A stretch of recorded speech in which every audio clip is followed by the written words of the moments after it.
So officially welcome to our monthly webinar that has began about back in May. We decided we'd bring these Power of 10 webinars, and it's been really wonderful to deliver the 10 mistakes first-time authors make and how to avoid them, the 10 ways to protect yourself legally as an author and your content, the 10 powerful sales and marketing strategies for your book, 10 publishing insights every first-time author should know, 10 structure secrets to make your book a success. And today, this is our sixth one in the series and the second last one for the year. We'll have a break in December and January. But we are, in a way, we said, well, let's this half a party and half a lesson and learning. And that is, today is not about 10, it's about 11. And that is about the 11 lessons from the past 11 years, helping first-time authors write, publish, leverage books. And I have seen many of them heal, grow in confidence, achieve a lifelong dream they never thought they would achieve. And some of them build those 6 to 7 figure businesses behind their books because that's what they've wanted to do. They wanted to leverage and use that business card on steroids. So every author is slightly different, I believe, and has a different goal and intention as to why they want to write their book. So often I find it really hard to answer the question when people ask me, how successful have your authors been? And go, well, it depends what their goal was, right? If their goal was purely to heal and have a cathartic experience, then I would say that they got that. And if they had a goal to build a business and they followed the systems and the steps we taught them, then they've done that as well. And I was just saying the couple of girls that I'm heading out to Hamilton Island, who were originally my authors, if you didn't hear that earlier in the call, those two girls have built their 7-figure businesses, 4 times published. One is 1 time and really semi-retired at this point. And it was the catalyst to get to there when they wrote their first books. Without any further ado, I will share a little bit of the backstory, and then we're going to get into the lessons. So our very first retreat, and by the way, we still call them retreats. Sometimes people think we're still doing them live, but they are online. But my whole dream when I started this out in October 2013 was to lock 10 people down into a house, feed them, water them, and make sure that I wanted to make this program as inclusive as possible so that people would not default or not, so that they actually finish the work. And so when I did all my number crunching and sums, and it ended up being obviously a high-end program because there was editing, there was all the publishing processes back then, there was accommodation and meals and all that sort of stuff. But I said, there's no way that, when someone invests in something like this, they will follow through. And so a lot of people in the early days said, oh, have you done this before? And, what are your results? And all I could show them is what I had done and how I did one of my books over a weekend. And that's what I had reverse engineered those steps to teach people how to do it for themselves. And so the first group of people that you see in this slide here are people who already knew me, liked me, and trusted me. They were already working as coaching clients of mine, or people that I was working from networking events, so they already had that trust. And so when we did a group book launch with them, this was a mix of just Australian authors from various states. With these 10 guys, we did a group book launch in March 2014, funny, at the Pancake Parlour in Doncaster. We weren't all that big back then. And as soon as this kind of photo came out, everyone's like, oh my God, this works. How do I do it? How do I do it? And how do I do it? And so, guys, the story evolved that once I exhausted my warm network, everyone who wanted to write a book wrote a book with me. Then it was like, oh my God, how do I keep finding new people? How do I keep developing this? And so we had to tap into, obviously, advertising to be able to scale and keep showing up in front of people who've never heard of us. Yeah. And that's what enabled us to get into the US, do a retreat there. We had a 2-year partnership in the Middle East. We completed 28 physical retreats. So far, thus far, we've worked with over 900, well, just about 900 authors who've published well more than 11, 1200 books. I probably have lost count right now, but because most of our authors are writing second and third books, that's why the books are a lot more. And then, of course, since COVID and remaining online, we have completed 21 virtual retreats, bringing us to the 50th one actually in a few weeks' time collectively. And we have found that our model actually is more effective online versus face to face because it is very fast. It's 48 hours. People used to fly in, get really tired the first day, want to socialize, and kind of treat it a little bit of the live experience as it was a lot of fun, as you can see in the photos. However, a lot of the book writing was on the back burner. So when we moved them online, we realized, hey, actually people are in one spot, away from distractions. They come in for the sessions we need to teach them. And when they're writing time, there is writing time. So we saw that actually everything got fast tracked because they had their own space to think and not be distracted by other people. So instead, what we decided from this year is we introduced like this Bond and Beyond real life retreat internationally. We went to Phuket this year, and next year we're doing Bintan, and our community, whoever chooses, can come to that kind of personalized experience and have the fun and bonding and all that sort of stuff. So we celebrated 10 years last year, and guys, as you know, we are right now in our 11-year celebratory mode, and we've had a massive month of specials, and we're going to tell you about those coming up soon. But I have done 15 books now. Used to be 14, but my latest book is Book Sales Won't Make You Rich. And I'll give you a link if you want to get a copy of it, but it's the real truth how authors become millionaires. I wanted to share that story and also share some of my author stories who they wrote. Four authors wrote 4 chapters within this book to talk about how they had utilized the book to get to financial independence. So that's like hot off the press 2 weeks ago. And a lot of publicity over the years, as well as a couple of awards, well, a couple of awards that you can see on the screen. I've had others in the past, but these are the newest ones, Publishing and Writing Mentor of 23 and 24. And my big why for doing this was, to be able to bring lifestyle, not just work in a 9 till 5. I wanted to do it differently, and I wanted to design my life. And to do that, this is kind of the outcome of all this. My mum was able to retire Stuart when about 12 years ago, not 13. And mum 7 years ago when she turned 60. And these are children who have grown up now. We're going to have youngest one's going to be in double digits in exactly a month.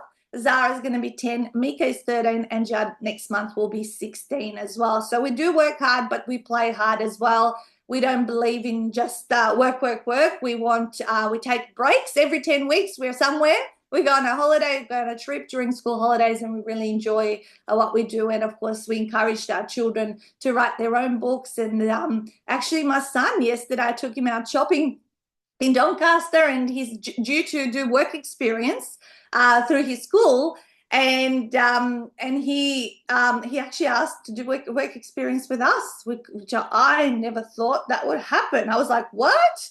Really? You were never interested in this business and all that sort of stuff? So now Stuart and I have to do planning over this weekend to figure out what are we going to get him to do. And I said, look, if you do a good job, I'll definitely, give you like an income for those 2 weeks that you have to do your work experience.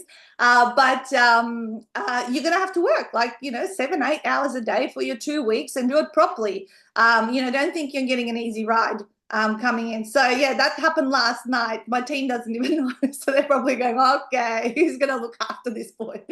Anyway, you guys, let's talk about the 11 lessons we've learned over the last 11 years. And Wendy and Stuart are going to co-present like we always do. We share the load in terms of what we're teaching you over the time. I always believe in adding value and giving people insights.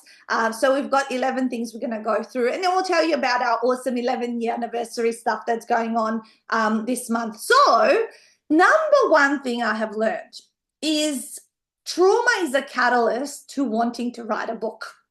Okay. And so over the years when we've met people, we all have gone through particular things, but some people have had bigger traumas than others.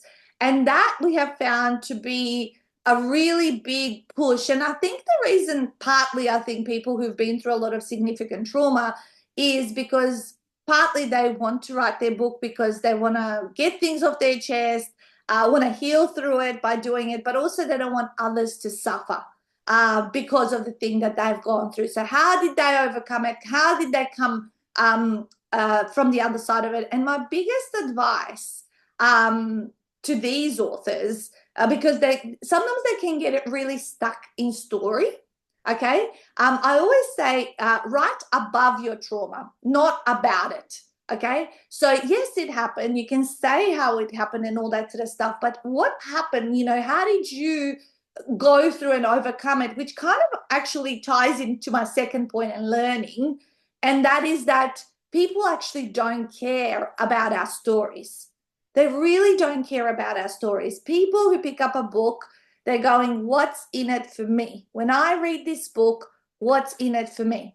All right. And therefore, if we are talking about trauma and we're talking about something we've been through, what is the outcome? If someone is going through it, how can they deal with it? How can you give them some practical steps or aha moments as they're going through it that would serve them? Because we read books either for entertainment or I know I'm a very practical person, so I'm always like, tell me how to do something. If I picked up this book, I want to know what the system is. And I very much have learned that the money is not in the story. The story is how people learn, but the money is in the system behind the story. So say someone has suffered anxiety and depression, and that's come about because of an onset of a particular situation. What is it? And if they're wanting to write about it, of course, right now, a lot of the time people feel like they've gone through it and they're at the other side of it. So what are the steps that that person took from their defining moment, that rock bottom moment, to where they are now, that would support other people who may just be in the midst of all that pain, right? So, by the way, I'm a very big believer that stories should be everywhere throughout books, right? Examples, case studies, personal stuff, maybe other people, what has happened, because we learn through them. We can't just go dry and boring, step 1, step 2, step 3, step 4, and go through it that way. Then people are like, oh yeah, this is like a mathematical, clinical solution to something. But as you share a story, people start to relate to you. People start to relate to you. They start to feel what you are, and they remember. We always remember a story rather than something that goes step 1, step 2, step 3, step 4, right? And so those are my first couple of lessons, because every time we talk to someone who's interested in writing their book, there is something significant that they've been through. We can call it the shit hit the fan moment as well. I mean, you've heard my story as well. Why did I start this business? It wasn't because I was unhappy in my optometry management, of Specsavers and OPSM stores. You guys know that Stuart lost the Specsavers business, making a poor decision, and that was a catalyst of pain to push me into problem solving. How do I, kind of redesign what we're doing and things like that. So we have found, when someone is at that point, that's an amazing catalyst and push to use to actually get it done. Okay, they're the ones, people who have been through the hardest things in life are the ones that actually come out published authors at the other end. My third lesson and insight, I always thought, so the first book I wrote was Ultimate 48-Hour Author, which Ultimate 48-Hour Author is the process, right? The how-to, the structure, the publishing, all that kind of stuff. But what I didn't realize is actually the first thing that people need to get through or overcome or get out of their own ways themselves. So fear and self-doubt are the number one reason why people don't write their books, right? And what I thought is like, oh, they just don't know how, and I'm going to give them the system and all this. And as I started to run more seminars and all this sort of stuff, I go, no, it's not that they don't know the how-to. 98% of the time, they're too fearful to stand out, to be vulnerable, to talk about, maybe they don't feel good enough. Maybe they're worried about criticism. legal aspects of things. It's like, writing a book really portrays to people that you're serious about this. Like, you really have stepped up to share and you want to help other people, right? And so then I went back, I backtracked, and I wrote Shut Up and Write Your First Book, which a lot of you probably have seen, the pink book. And that's the 48 reasons that stand in your way. And that was the book around mindset. And that's why that's the one that, yeah, Wendy's holding it up in the screen right now. That's the one that I say you should read this first before you read the 48-hour author book. So I actually that went backwards and realized, and then after a little while, people, once my authors became published, they would say, oh, yeah, but now my book's here. Now what? How should I promote it? And then Shut Up and Sell Your First Book came about. So that became the trilogy. And this yellow one I was telling you guys about was about the becoming financially independent from authorship. And yeah, thanks, Wendy. She's my little demo presenter girl. Thank you. And you've got the yellow one there too? Oh, she's got the yellow one. Yes, there you go. Book sales won't make you rich. The real truth, how authors become millionaires. So fear and self-doubt, every time someone doesn't commit to this process, it doesn't matter if it's us or not us. It's always like you can you can smell it on them. Like they say, how animals, dogs and whatever, they can smell fear on you. This is the same, because I've been around first-time authors for so long, and they almost like however, what I've noticed, the ones that are most nervous about embarking on this journey, obviously I'm talking from my own experience, are the ones that actually do it. The ones that actually, oh yeah, I'm so confident and all that sort of stuff, they never actually write their books. The ones that are so nervous, Ruth, I'm going to pick on you for a second, but I remember the first time I spoke to you about 2 or 3 months ago. I mean, yeah, you were like really, really nervous, like, to take that leap. And now you've been part of our community. You're loving it. 3, 4 months in, we're, doing some great work together. You're getting value from it all. But I know when it's about the step over that threshold to actually do it, it's like, it's that real fear. And a lot of the time, us human beings go, how do I get out of this? It's not the right time. I don't have the time. I can't find the resources. And you kind of shy away from it, or you step away because you just, you can't find to back yourself. So really always ask yourself the question, and this works for anything in life. Whenever a time or a money excuse pops up in our heads, try to self-coach yourself and say, what is this really about? Because time and money, if we really want something, we find the time. Also, we will find the money. We'll sell something, we'll rejig things, we'll just figure it out if it's in our top 3 values, right? So that's kind of some of the things we've seen mindset-wise. So I'll throw it over to Wendy now, and she's going to talk about like the next lesson over the last, and why we created this little resource I'm going to give you in a moment. Mm. Thanks, Nat. So what I'm going to talk about now is you actually don't know what you don't know until you find out. So, and I like Nat says that at the seminar, she talks about it all the time, but I've added another segment to that. So go and find out. So this is, so I'll tell you a little bit of a story. When I came to the seminar, I was a bit full of myself, to be honest. I thought I knew how to do this. And I could see the unpack session in front of me, and I went, you know what, I reckon I could do this by myself. So I had a go at the seminar about writing down my headings, and I went, I have no idea about how to put hypnotic words against this for the chapter titles. I had my book title, Midlife Mojo, that was in my head and that stuck, but I had no idea about the tagline. So, I was so in my head and stubborn, I'm a stubborn Scot, that I thought I'd be able to do this independently. But it wasn't until I came to the seminar that I realised that I needed more support around me. And this checklist that Nat's about to throw on the screen really highlights the areas that you may not even be aware. So I'm a nurse. We follow Benner's theory. We go from novice to expert.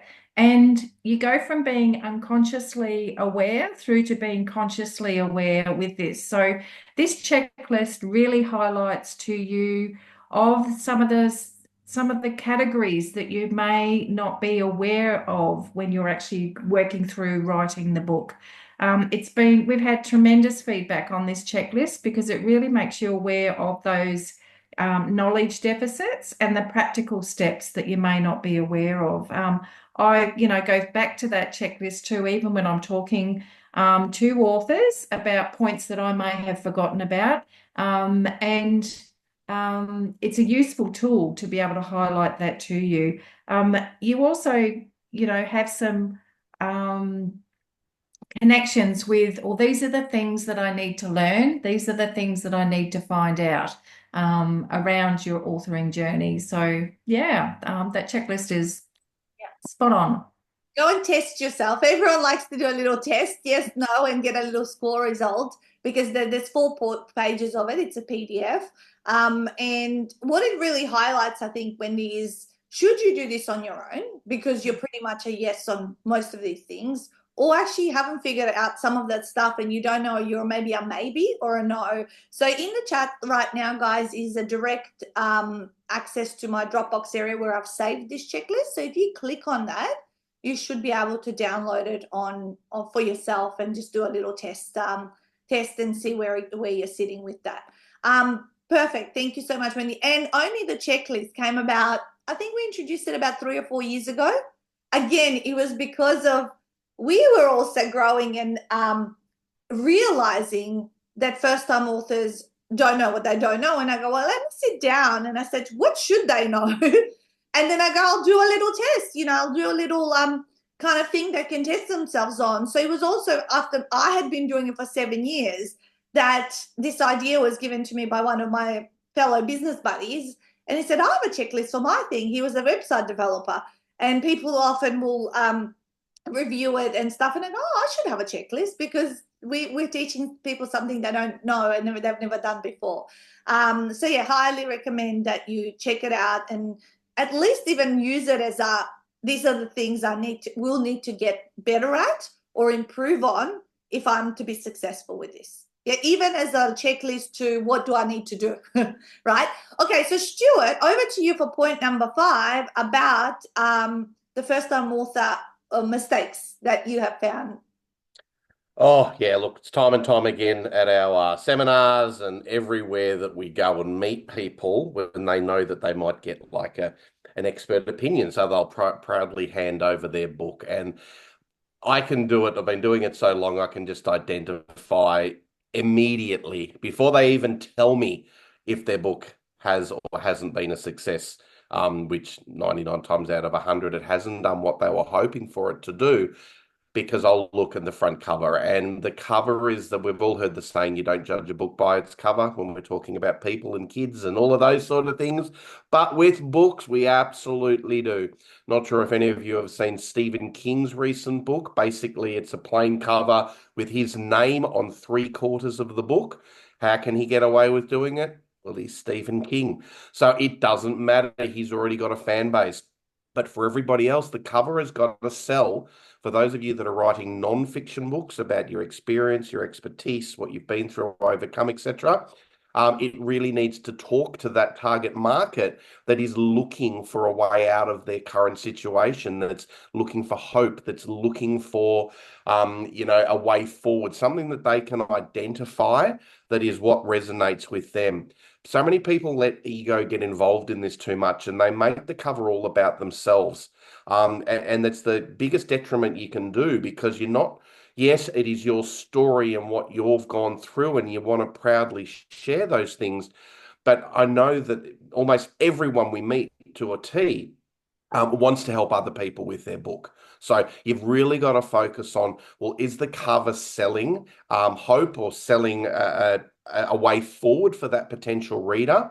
So not only the imagery or what's happening with the cover, but it's the things like the title, the tagline, or the subheading that a lot of people don't even realize they can utilize. So utilizing keywords that you might not want to put in your title if you want to go for a catchy or a curiosity-based title. But the tagline, you can put keywords in what people might be searching for. So, if it's a disease or an ailment, like if you might want to put melanoma in the tagline, because that's what people would be searching for if they get diagnosed with skin cancer. Or narcissism, you might want to put in the tagline, not in the title. So when people are searching, your book is going to come up, so you can have it found so much more often. And then the blurb, like I've had people hand me a book and I'll turn it over, which was what we all do, and there's even nothing on the back. There's no blurb. They don't have any form of little synopsis or shortcut about what the book's about. That blurb is so critical. So you've got to make sure that that is really going to talk to your audience. Think about that as your first opportunity to connect with the reader, meet them where they're at, know what they're going through, know what they want to overcome. But they're the three things, just the first visuals. And then I'll open it up and I'll start having a look internally. And I can identify structure. Like structure it's probably almost the second or third on the list of why people don't start the process, is because everyone might have a great idea or they know it's their story or what they want to share. But how the heck do you make it appealing to the reader? So many people just start if they're telling their own story. She was born a dull child to parents, blah, and blah, blah, blah. No, you're going to lose the reader immediately. Start with the bit which was your defining moment. What was your catalyst, probably the biggest decision that made you want to write the book? So if you were diagnosed with a, life-threatening illness, or you suddenly had your partner, unfortunately, don't mean to say it so bluntly, but drop dead in front of you, whatever it might be, you've got to start with that moment, because that's the key component and the key messaging within the book. Then you can go back and normalize things in the lead up to it, close the loop midway through, and then focus on the future, everything that you did to get through, overcome, get to where you currently are today. So structure's massive. You really need to get that focused on. And then the classic things of, well, I know a lot of people wrote a book for themselves to start with, but if you do want to help those other people, you got to understand that marketing isn't a bad word. It's not something you should be afraid of or feel as though, it's dirty. Marketing's a dirty word. Just think about it's not. Marketing's serving. If you can't attract people in to read your book, you're actually doing a disservice, because you're not giving them your wisdom. You're not giving them your expertise or your shortcuts to be able to help themselves through what they can take away from your books. So recapping, make sure that your book's appealing to that target market by either solving a problem or letting them see there's hope. Really focus on things like your blurb, your title. Make sure your structure, you know what you're doing with that. And if you don't, seek help, seek assistance. It is out there for those that want to do that right, and be okay with that word marketing. I know it's such a strange thing to say, but in 11 years and down the track, I can see that it holds so many people up. So there you go, Nat. That's my best tips around those same mistakes that I keep seeing. Which is the mistakes where I made when I did my first book by myself. The way even you weren't immune to it, exactly. Crappy cover, not a very good blurb, no structure, and no calls to action. Those people that want to have a business behind their book, often they forget to put anything like a download this, or here's a QR code, or go here next, so they can keep talking to that person and getting to know them. And as you say, Stuart, marketing is also about building that familiarity. It's about showing up and people knowing that you're there and you're not going to just disappear. It's about being consistent as well, right? So that was the fifth point. The sixth lesson that I've learned and I've realized, because I've seen it all the time, you get what you pay for. Yeah. It happens all of the time. I know Stuart and I, in our earlier days, used to always buy, like white goods. We used to buy always the cheapest vacuum cleaner and the cheapest kind of stuff that was available, because they all do the same job. But what ended up happening is we had to replace it every 12 to 18 months. So when we bought this house, where we've been at the last 9 years, said enough's enough. I said, let's invest in the best brands and do this properly, so that we don't have, we're obviously spending just as much over 9 years as if we just invested in something that was good quality. And let me tell you something, why I'm relating this story to a book publishing journey especially, is because your book's going to be there for life and beyond life. Yeah, because books are our immortality projects. They stay on beyond our physical presence on earth. Yeah. And so you want to be proud of the product, and you want your book to feel like it was done by a traditional publisher, even if you're embarking on that self-publishing route. So yes, there are some companies that might say, we'll help you for under $1,000, or some people even go as far as mucking around with the process, slapping something together on KDP. Oh, I can do it, and I'll hire a couple of people on Fiverr and all that. Yes, all of that you can do. Yep, you can do it. It's there. Might take you extra time to figure it all out and all that sort of stuff. But the quality of those books is significantly, like we look at them, they come to our seminars. These people come, well, I don't know why my book is not selling.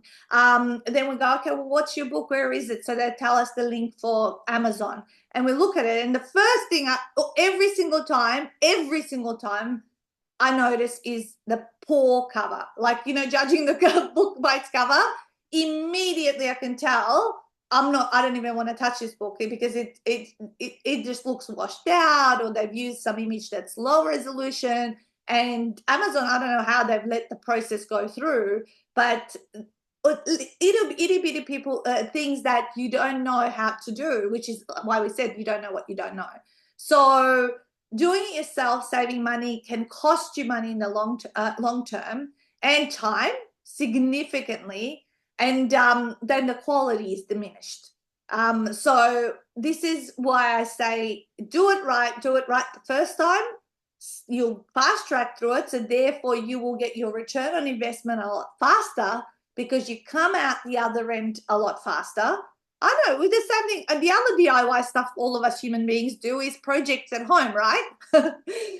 You try to save money and go paint a room or fix the decking or whatever it is, and then you wreck it, right? And then you freaking got to fix it up. You know, like you make mistakes. Mum and I love home improvements, and we actually get a lot of, I guess, pleasure from bonding together doing that. But I can tell you, we also make mistakes all the time. And we're going back to Mitre 10 3 times during our project.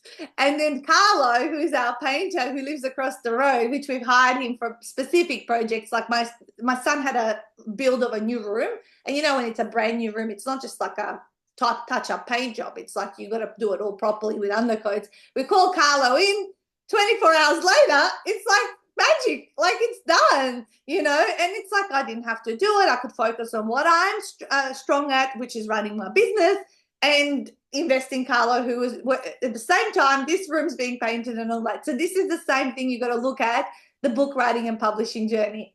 It's like you can do it yourself, but be prepared to have to fix things, okay? Because this is what I was doing with my weight loss book. I had to republish it because I didn't ask the right questions. Will I get my print ready files? You know, guys are not going to harass me. All of these things, I didn't do due diligence on the company I chose. Then I had to do a new layout, new barcode, new everything. It's like double payment, right? So just be mindful. Yes, it hurts at the front end, right? No one, like publishing on average is $7,000 to $10,000, right? On average. Right? For a 40,000 word book, well, our in-house publishing is 6,695, and I'm going to tell you we have our 11th anniversary is happening now, so we're taking 11% off across most of our services, which brings it just under 6. But that's what it is. Even back when I did my first book 12 years ago, I paid about that much, guys. It was somewhere between 4 and 6. Don't quote me on it, but I know it was in the thousands of dollars. Okay, and I still had to rework because I didn't do the due diligence properly on the company. So you get what you pay for. If you just do it once and do it right, then you're going to be able to not have to backtrack and waste time as well. Now the number 7 lesson, and something I didn't know in my early days, you know how we see a lot of people, Amazon #1 best-selling authors, right? And I'm here to tell you, and I'm always very transparent, those of you that are my authors that have come to this call today, #1 Amazon bestseller is a strategy and a hack, okay? However, it still builds credibility if you do get that badge of being an Amazon #1 bestseller. So how does it happen? I'm going to give you a little 5-minute tutorial as to how people do it. And we have a service in-house that, you know, Paisley, you'll be doing that on your book, right? And, you know, and that's fine, because I know Julie's done it on 2 so far of your books, Jules, I think. I think you've done it on 2 or 3. I don't know. I can't remember. But you've seen people online promote their book for 99 cents for a limited period of time, like 24 hours. Have you guys seen that? Yeah, you're nodding. That is what they're doing. So what they're doing is they are, in a way, hacking the Amazon algorithm. So there's a little bit of techie setup and timing and researching keywords and categories and all that sort of stuff, right? So there is a bit of prep. So in my first 5 years of doing this out of the 11, I was like, I knew kind of how it happened. I didn't know how to do it, right? And so what I did is I bought a book on Amazon, How to Become an Amazon #1 bestseller. And I actually followed this woman's system. And I did it. I was my first guinea pig. I did it on my Fully Booked Retreats book. I actually wrote a book specifically to run a bestseller campaign on. So I went through this whole process, right? And actually that book was my first book that I also published doing it completely by myself, because my previous 7 or 8 books, I always bought a publishing package from a company. And this was actually the catalyst to go, you know what, I can do this and take this in-house, because our publishing arm to what we do, guys, Ultimate World Publishing, has been around for 7 years. Okay, so 48 Hour Author was supported by our Melbourne-based publisher to begin with. And then we kind of outgrew and we wanted to do it all in-house. So we launched it in. So that particular book was the catalyst to how do I become a bestseller? How do people really do it? Let me go through the steps myself. And then can I really publish my own book, like doing it all properly? Because then maybe I could do this service for other people, because I've been around for a while doing it, right? And so put the book on 99 cents, limited period of time, 24 hours, put all the promotions out, announce it, do some live streams, obviously promote it to the database, on my socials and all that kind of stuff. And because Amazon updates their rankings every hour to 90 minutes. So if your book sold the most amount of copies in that category, according to those keywords, in that short period of time, next time those algorithms refresh, your book is likely to show as a #1 bestseller. How do I know this? Because now to date, we have helped more than 200 authors become bestsellers, 100% success rate. We have not dropped the ball on anyone because we've got the system. But I'm telling you right now, it is a hack and a strategy. Does it build credibility? Yes. Wendy's doing it on her 3rd book. There's other things that she's going to be doing with this 3rd book. As I said, Julie's done it on a couple of her books, and she's often by CEOs are like, oh, you're a bestseller. You get that gold stamp on your book. And I'll probably end up doing it on this latest book. I just haven't picked the date to run the campaign. So it's a campaign that's being run, right? So no, however, people out there don't know what you now know, right? And if they don't know, they go, oh, wow, you're a bestseller. We'll hire you as our speaker. And also when people announce you in front of an audience, they might say, Julie Fisher, 3 times Amazon bestselling author, or blah, blah, blah, blah. As soon as people hear this, all of a sudden they're hanging off every word that Julie's got to say, right? And so this is kind of how I learned about it. It wasn't immediately. I knew it was a strategy. I didn't know how to do it. Then I bought a book to learn how to do it. I spent over 40 hours learning it for myself. Then I did it for 12 authors myself. Then I trained Lindy because it's kind of a lot of admin things and a lot of research and stuff. And I said, if I could train Lindy and her team over in the Philippines, then they can execute this service for my authors, because there's only one of me. I can't do everything, right? So that's my number 7 learning, is that most people buy their way or hack their way into a #1 bestseller. Even #1 New York bestsellers, you guys. Donald Trump bought his way into being the #1 bestseller, right? So like 99% of the time, I'm not saying that some books are not true bestsellers, they've sold millions of copies, that they have been translated. I'm not saying that that's also out there. And but most authors that I've heard, and then you kind of find out the backstory, you go, it's the same thing. You know what? The same thing happens when people get awards. People apply for these awards and they get the awards, right? Julie, you're working, I know in the background. Are you listening to me? Julie, I am listening. For those 2 book awards that you recently won, I mean, you were at my house on Monday. Did you apply for them? I think I got nominated and then I did the applications Yeah, as well. which is usually the process, right? You get nominated by somebody, or you don't even have to sometimes in some cases get nominated, but then you've got to do the work to apply and do it all. But does that build your credibility? I mean, those plaques you showed me, we have photos. If once Stuart and Wendy are talking, I'll pull up some of the photos from that day when Jules came on Monday and she had won 2 of these book awards. She has, I was just telling them about your bestsellers on your books, how that you always get comments. And it's not like, that 99% of the time we actually take the actions to build our rock star status as authors. And then people are like, oh, I want you to speak. I want you to help us and all that sort of stuff. Yeah, definitely. Beautiful. Thank you. All right. So number 8 here is authors that make money don't stop at just the book. Authors that make money don't stop at just the book. So it segues from what I was just saying. Jules speaks. She's a paid speaker. They create courses.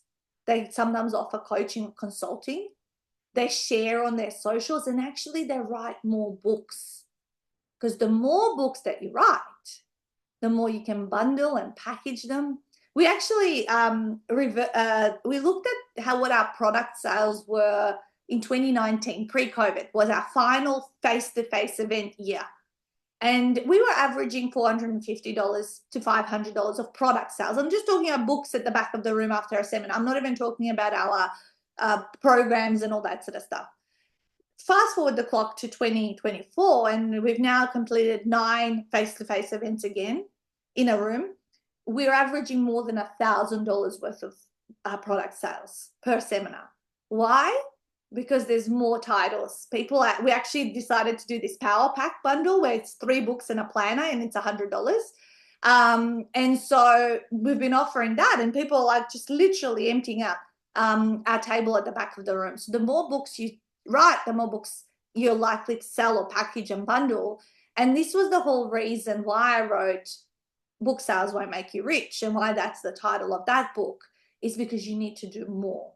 Because yes, do some authors become rich from purely being an author? Like Stuart mentioned Stephen King. Yeah, absolutely. Stephen King. However, how many titles does Stephen King have? Stuart, maybe you can do a bit of fun research and ask ChatGPT. How many titles has Stephen King released? And I bet you his first couple probably a total flop. But the ones that make purely money from book sales, they're that 1 in a million kind of, not even 1 in a million, probably 1 in 100 million people that are like purely that's their money-making avenue. Yeah. And so those odds are like trying to win Tats Lotto. Yeah. Trying to win Tats Lotto to get to the 1 in 100 million. And that's why I wrote the book. I want to improve my odds. Rather than being the 1 in 100 million, I want to be to say the 1 in 100,000 that becomes a millionaire from book writing, but you don't do that purely just from book sales. And that's the whole reason I wrote that book. If you actually want a copy of any of our books, just go along to our website, to the shop page. I'll pop it into the chat. And the yellow book is there front and center that you can see. And you'll see the power pack as well in there as well. But yeah, you got to do more. You got to do more, because sometimes people want more help from us than they're purely just reading the book, right? So even what we're doing in these webinars each month, we're continuing to connect, continuing to educate, continuing to build familiarity with people. So we're building that like, know, and trust, yeah? Because there are scammers in this world, right? And people want to feel safe when they do work with you, or even when buying your book, they want to feel safe. People will often read reviews and just make a decision, what was on there and all that kind of stuff. Awesome. So authors that make money don't stop just at the book. They will do more things and everyone is different, by the way. Not everyone wants to be a millionaire. Some people want to have a $30,000 to $50,000 income revenue from their books, but there's still other things that may need to be in place to generate that, and purely counting $20 or $30 sales. All right, so over to Wendy. We've got 3 more to go, and we're pretty good on time. Writing alongside others, Wendy, is faster than doing it in a cabin. Tell us about that.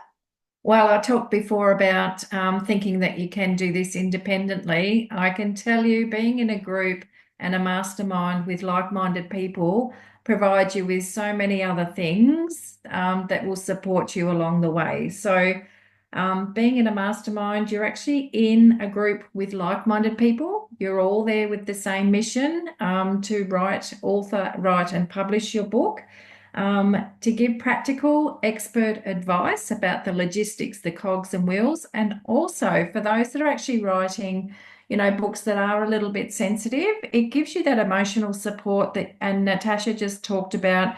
It's important that you feel safe with those with who you're working with, and safe in that author community too. So Natasha's provided a beautiful private author community. As we said, we've got nearly 900 people in there, and everyone is there to support each other for the authors, and that's really important. It provides you with that help. Remember the checklist that we mentioned before? It helps you understand some of those dot points that you don't know. The others will also provide,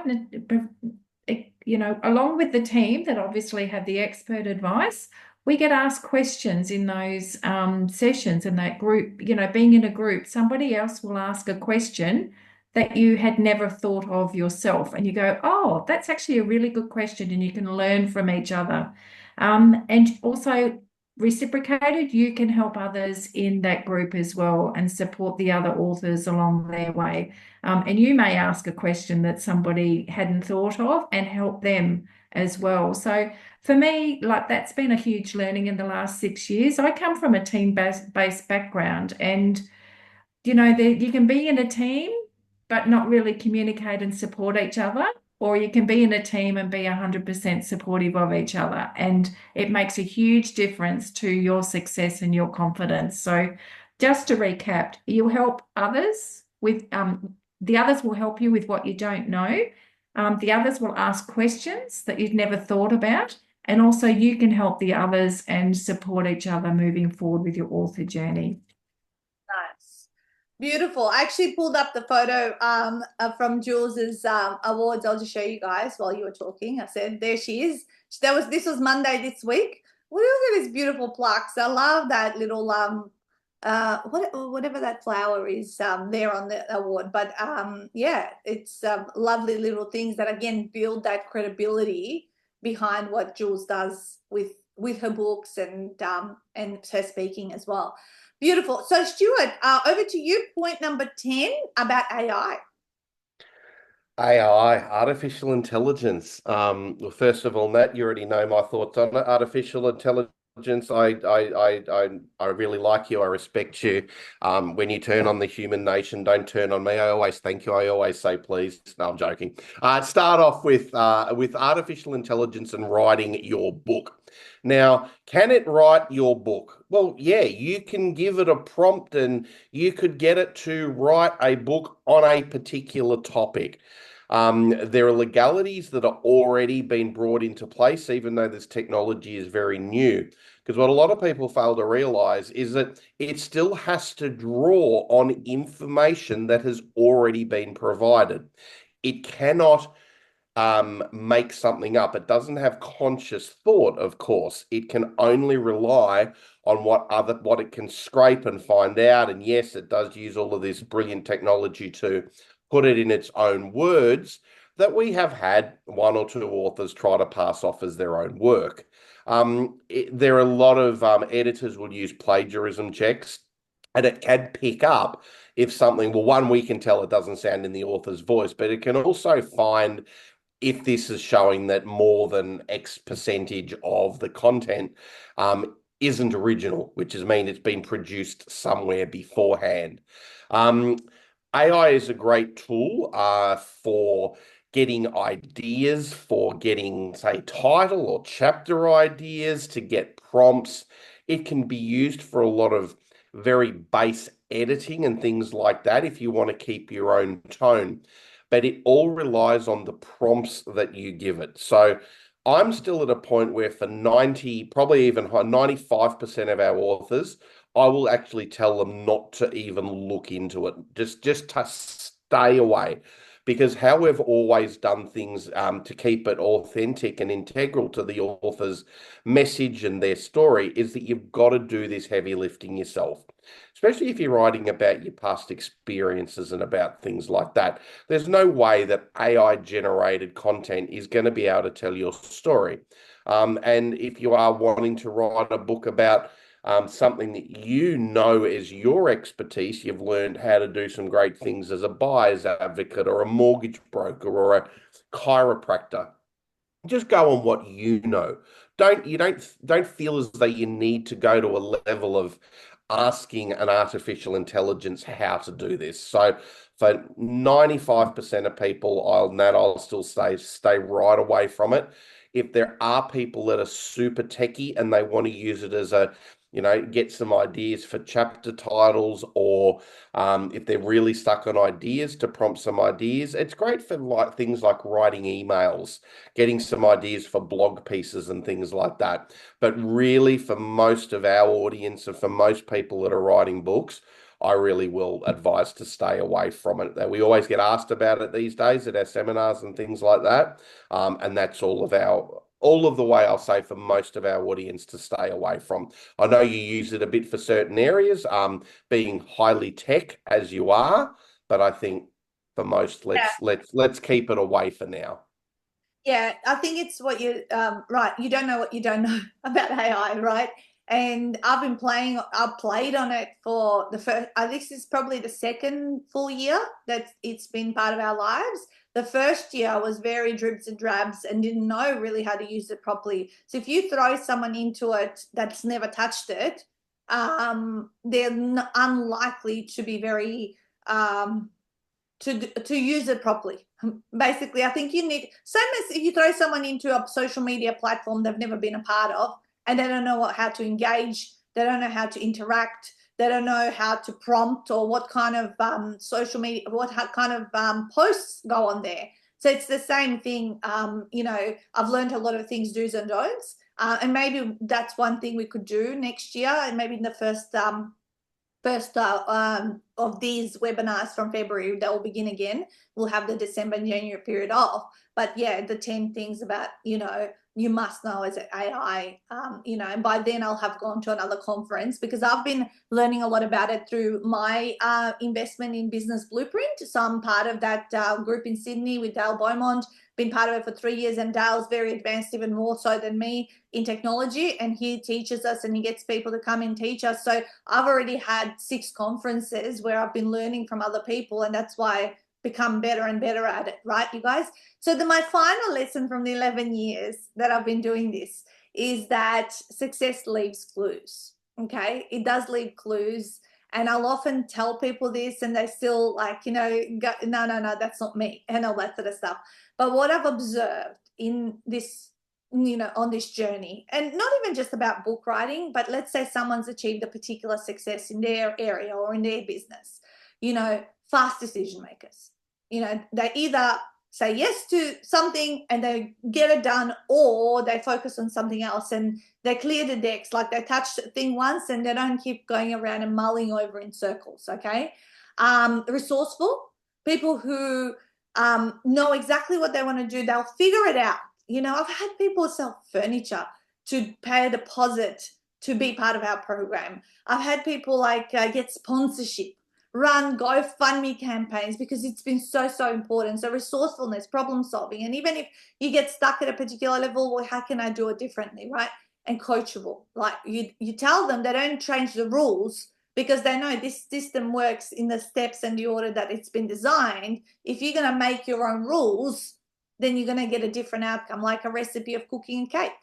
If you're going to skip and not put this ingredient and take it out of the oven too soon or whatever it is, then it's not going to work, right? Or it's not going to have as good an outcome. So often Stuart will give advice about particular titles and taglines or what they should have on their cover. And then he turns up to the retreat and we show the cover and say, what happened? He goes, it's been changed, and it's like, that's not the advice I gave. And sometimes you can't guess a person's funding the process. So of course they need to go with what they want, but they also, if they didn't listen, we cannot guarantee that success then, right?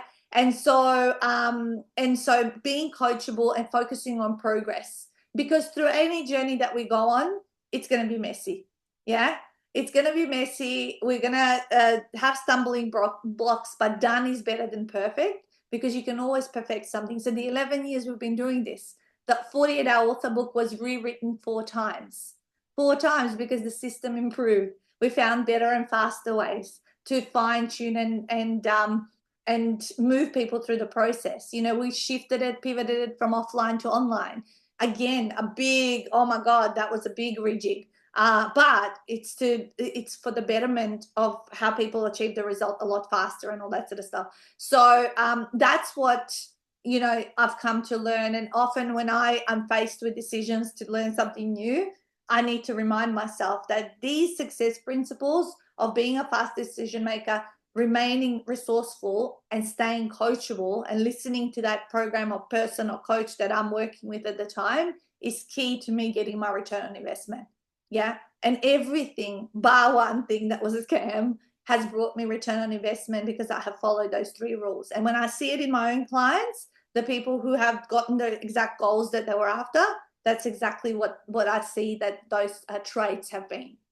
Beautiful. So I'm curious, what was one thing that we said today that was your aha moment? So while you're typing that for me in the chat, I'd love to know what's one thing that was an aha moment for you, or that you maybe have been doing but you want to do differently. While you guys are typing up your one aha moment from this hour we've spent together, I'm going to briefly share what our 11-year anniversary specials that we're running right now look like. So what we decided to do, so last year we had a massive 10-year month, and we thought, you know what, we gave away over $60,000 of savings last year across our programs when we did our big month. And so we decided to, you know, repeat it again, but this year we took it up another notch. Last year we gave away 10%. This year we go, well, it's 11 years, we're going to do 11%.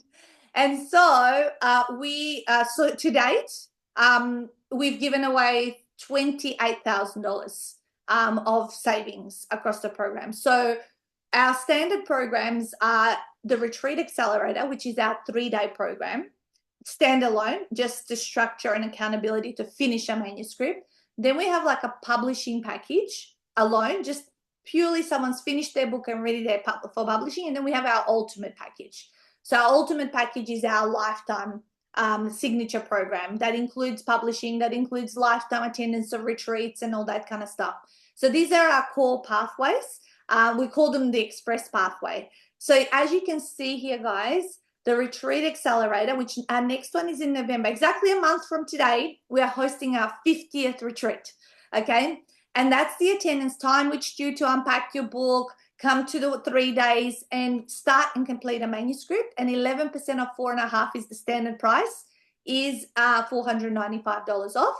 But this program is also going up in January. So if taking action now makes it just under $1,000, so under $1,000 saving, $995 saving, joining this year. Publishing package also has 11% off. As I said earlier, it comes down to $5,958 of a 40,000 word book, which is a $736 saving. And doing it this year, again, it's over $1,000 saving, because it will be $6,995 January 1. And ultimate package is the only different one. The ultimate package, what we are offering during the month of October, is either $1,100 worth of printed books, which when sold is about $3,000 to $4,000 return on investment, or you can choose to take $1,100 off the program. So you can choose one or the other, which brings it down to $17,895. Now, we don't know where you guys may fit.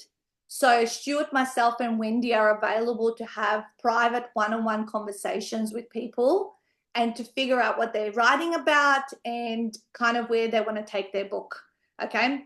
And so the time, we've got times after the call today. We've got times on Monday, Tuesday, Wednesday next week. You will see there. So, so if you want to chat to us about your book project and take advantage of our current specials, which again, that we've never done before, 11% off anything, and obviously ahead of a price increase, then book a chat with myself, Stuart, and Wendy. and we'll jump on and talk to you through what you want, but actually also describe a pathway that might be the best one for you. I'll give you a couple of different ones. All right, so let me look at some aha moments, and then I'll tell you guys what date and what we're doing. Actually, let me do that first. So next month, I'm just going to put this in the chat box. We're going to meet on Friday, the same time, same place, Friday, the 15th of November, okay? 10 a.m. to 11 a.m. Melbourne time. And you guys a couple of months ago gave me an idea of what you wanted to learn around Ingram Spark, okay? Like I started talking about Ingram Spark and there was so much to say that you guys said you need to do that Power of 10 webinar about Ingram Spark. So I'm bringing it to you guys next month. So 10 insights on Ingram Spark, which is a print-on-demand company, print-on-demand and distribution. And I'll answer all of the things I know about them and why to use them and how they operate and how do you get your royalties and all the bits and pieces that go around Ingram Spark.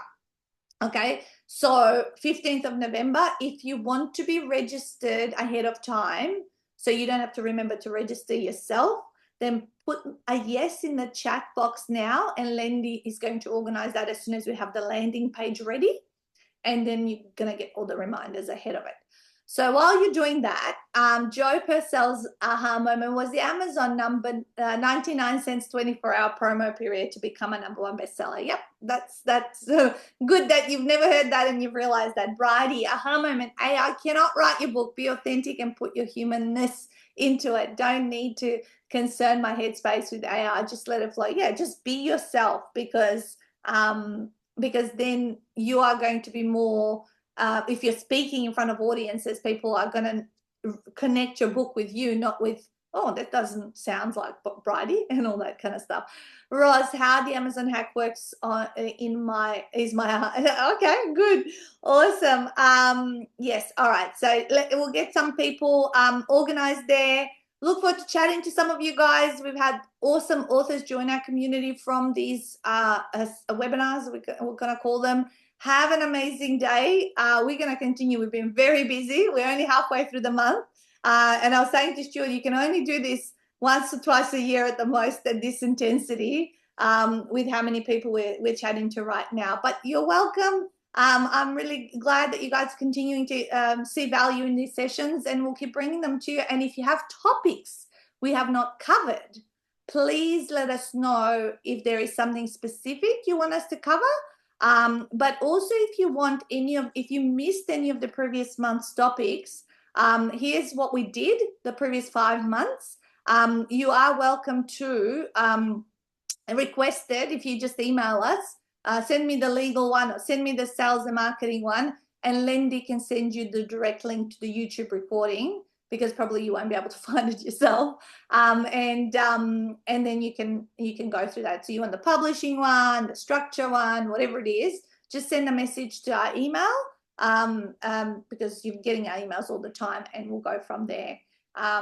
Perfect. All right, guys, I'll have an awesome day ahead. And as I like to always say, smash it out. Bye.